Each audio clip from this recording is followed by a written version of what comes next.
Hai pecinta sepak bola tanah air.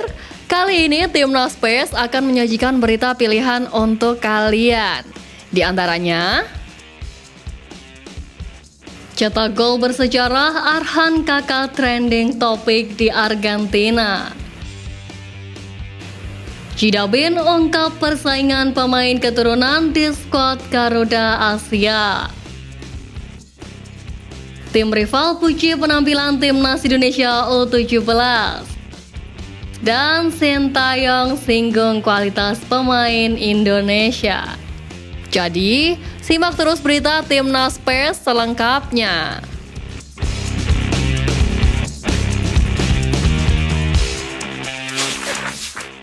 Penggawa Garuda Pertiwi Fanny Supriyanto belakangan ini menjadi pusat perhatian penggemar sepak bola tanah air.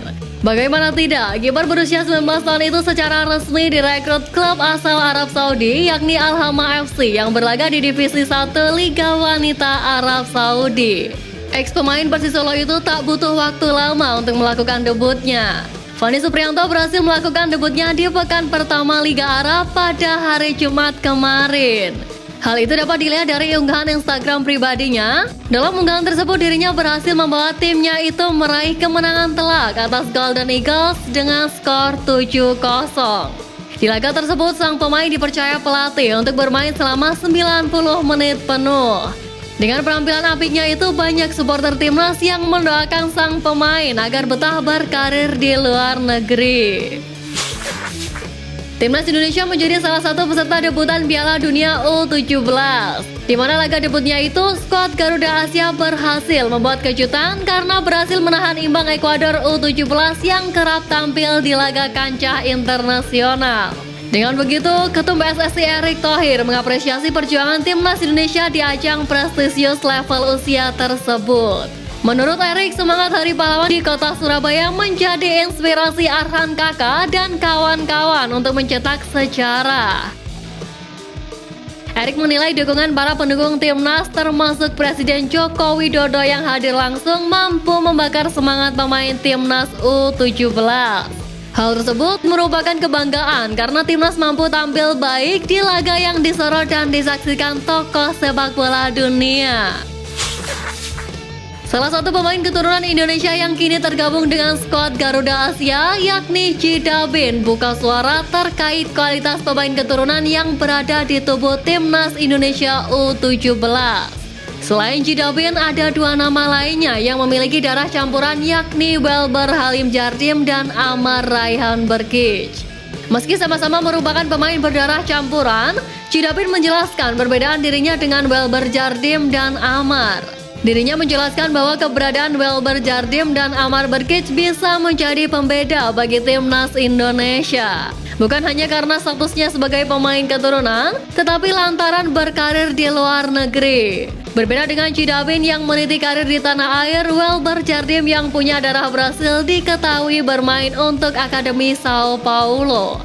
Sedangkan Amar yang berdarah Jerman bermain untuk tim muda Hoffenheim. Meski mengakui kehebatan dua rekannya itu, Cidabin menegaskan Timnas Indonesia U17 sangat solid dan tidak membeda-bedakan dari mana mereka berasal.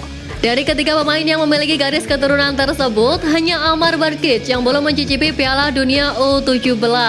Sebab sang pemain masih dalam pemulihan akibat sakit diare. Kabar mengejutkan datang dari salah satu bek Timnas Indonesia. Asnawi Mangkualam dikabarkan diincar oleh salah satu klub BRI Liga 1. Sebagaimana diketahui, pemain berusia 24 tahun itu saat ini sedang berkarir di Korea bersama Jeonnam Dragons. Asnawi sejatinya mengawali karirnya di Liga Korea sejak tahun 2021 lalu bersama Ansan Greeners. Asnawi sendiri sudah berlaga dalam 42 pertandingan di semua kompetisi, mencetak 2 gol dan 3 assist. Tampil secara maksimal di Ansan Greeners, pemain sepak bola berusia 24 tahun itu kemudian dipinang oleh Jeonnam Dragons. Dalam kurun waktu setahun, Asnawi sudah bermain dalam 25 pertandingan dan menorehkan 2 assist. Kontrak sang pemain bersama Jeonnam Dragons akan segera berakhir pada Desember mendatang. Dan belum diketahui apakah kontrak Asnawi akan diperpanjang atau tidak. Namun, kini ada rumor yang beredar bahwa Asnawi akan berlabuh ke Persib Bandung. Rumor tersebut muncul dari unggahan Instagram Sena Asbul. Namun di video tersebut Asnawi hanya menyebut akan ke Bandung pada bulan Desember mendatang. Belum diketahui secara pasti maksud dari pernyataan sang pemain. Timnas Indonesia arahan Sintayong akan menghadapi laga kualifikasi Piala Dunia 2026 dan Piala Asia 2023. Jelang laga tersebut, pelatih Timnas Indonesia Sintayong menyoroti kualitas BRI Liga 1. Pelatih asal Korea Selatan itu menyayangkan klub-klub Liga 1 Indonesia yang kesulitan bersaing di kompetisi Asia seperti Liga Champions Asia dan AFC Cup. Dia membandingkan itu dengan klub-klub dari negara tetangga seperti Thailand, Vietnam, Malaysia maupun Singapura.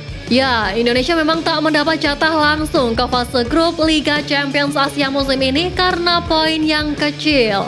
Indonesia hanya dapat jatah 1, itu pun melalui kualifikasi. Penampilan klub Indonesia di AFC Cup 2023-2024 juga tak maksimal. Dua klub Indonesia, Bali United dan PSM Makassar kesulitan bersaing menembus semifinal zona ASEAN. Kondisi ini yang menjadi keprihatinan STY. Menurutnya, lemahnya persaingan klub-klub Indonesia di kompetisi Asia menjadi salah satu alasan kenapa timnas Garuda juga sulit berjaya di level internasional. Skuad Garuda Asia baru saja melangkahkan kakinya di Piala Dunia U17 dengan menghadapi Ekuador U17. Sebagaimana diketahui, di laga tersebut skuad arahan Bima Sakti itu bermain imbang dengan skor 1-1. Tentu dengan hasil tersebut menjadi sedikit angin segar pasukan Garuda Asia untuk menghadapi laga selanjutnya pada hari Senin besok. Di samping itu, laga perdana Timnas Indonesia kontra Ekuador U17 itu ternyata juga disorot oleh media tetangga yakni Vietnam. Melalui media 442, mereka terkejut dengan apa yang diperoleh Timnas Indonesia U17. Pun demikian dengan Soha yang menilai Indonesia jauh lebih lemah dibandingkan dengan Ekuador. Walau begitu, Timnas Indonesia U17 membuktikan diri menjadi tim yang tidak bisa diremehkan di laga Piala Dunia U17.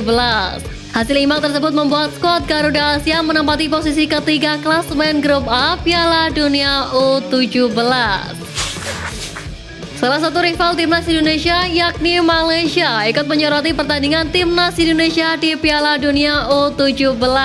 Sebagaimana diketahui, skuad Garuda Asia ikut berpartisipasi di ajang ini karena sebagai tuan rumah. Timnas Indonesia U17 tergabung di grup A bersama Ekuador, Maroko dan Panama.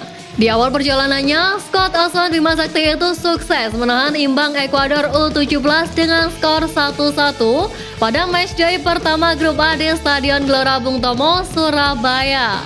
Menariknya, publik Malaysia memuji progres Timnas Indonesia U17 usai tahan Ekuador U17 di Piala Dunia U17 2023. Melalui salah satu akun media sosial FXKNXA, dirinya mengaku level Timnas Indonesia U17 meningkat usai dibantai Malaysia 1-5 di laga terakhir grup B kualifikasi Piala Asia U17 2023. Selain memuji Timnas Indonesia U17, netizen Malaysia tersebut juga takjub dengan fasilitas stadion Piala Dunia U17 2023. Sebagaimana diketahui, Timnas Indonesia U17 baru saja menjalani laga perdana babak penyisihan grup Piala Dunia U17. Di laga tersebut, skuad Garuda Asia sejatinya bermain imbang 1-1 atas tamunya itu. Skuad arahan Bima Sakti itu berhasil unggul terlebih dahulu melalui sontekan Arhan Kakao pada menit ke-21 usai menerima umpan apik dari Rizky Afrizal. Namun, Timnas U17 Ekuador akhirnya mampu menyamakan kedudukan pada menit ke-28 melalui Allen Obando. Meski hanya bermain imbang, hasil pertandingan tersebut menjadi sejarah tersendiri bagi Indonesia, khususnya Arhan Kakao. Bahkan, nama dia sampai disebut-sebut oleh media kenamaan Argentina TYC Sport. Dalam laporannya, TYC Sport menyebut Indonesia merayakan poin perdana mereka di kompetisi Piala Dunia level usia tersebut berkat gol Arhan Kakao.